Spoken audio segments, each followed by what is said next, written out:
Breaking updates coming in. Joe Biden has spoken to the former President Trump after the attack. Joe Biden will also be convening a briefing with the Homeland Secretary. So Biden has spoken to Trump after the apparent attempt on the Republicans' life. The White House has said that President Biden spoke with the former President Donald Trump on Saturday evening. Senior editor Srinjoy Chaudhary joins us on the broadcast with the details. Srinjoy, do we have details of the conversation? Earlier today in the press conference as well, Joe Biden had said that he will try and speak to Donald Trump to find out more details on what happened and assure all assistance. Yes, that's exactly the point. President Biden has made it very clear that everything will be done, one, to ensure safety. He made it very clear that there is absolutely no place for violence in American politics. He also did not say for sure whether this was an assassination attempt. He said that he felt it was, but he needed more facts. Now, of course, the FBI is looking at it, and it's very important that that Robert Kennedy, who is one of the contestants, who is also fighting to be president of America, has also issued a statement, because his uncle was shot dead, and he was President John F. Kennedy, and he was shot dead, and his father, who was nearly became president, was also shot dead 5 years later.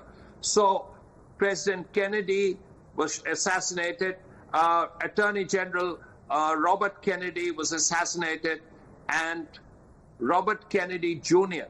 has issued a statement today condemning the violence, and he too is a candidate for this coming election, not likely to win unlike, say, Biden or Trump, but definitely one of the candidates. So it's a very, very difficult situation in the United States. One hopes that everything will get solved very quickly, because it is important to find out who was responsible, whether it was one person, whether it was a conspiracy. All of that will come out in the FBI investigation.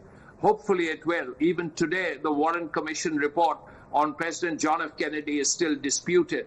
But all that apart, the fact that Donald Trump is safe, the fact that President Biden has reached out to him and spoken with him after the incident is important.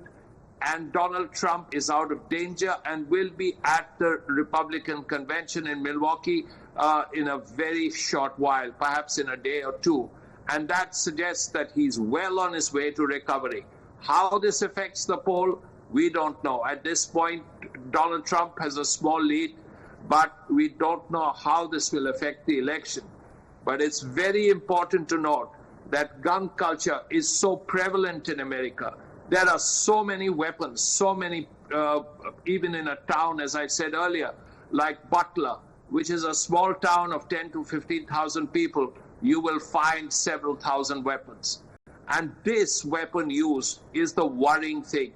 This is an assault rifle. In India, for instance, the only people who are allowed assault rifles are people from the armed forces and some of the other forces, but no citizen is allowed an assault rifle. In America, in the land of Saturday night specials, you can buy an assault rifle from a shop very easily. And that is really the problem. And this is a problem that President Biden has tried to solve, that others have tried to solve, but this is a problem that just is not going away.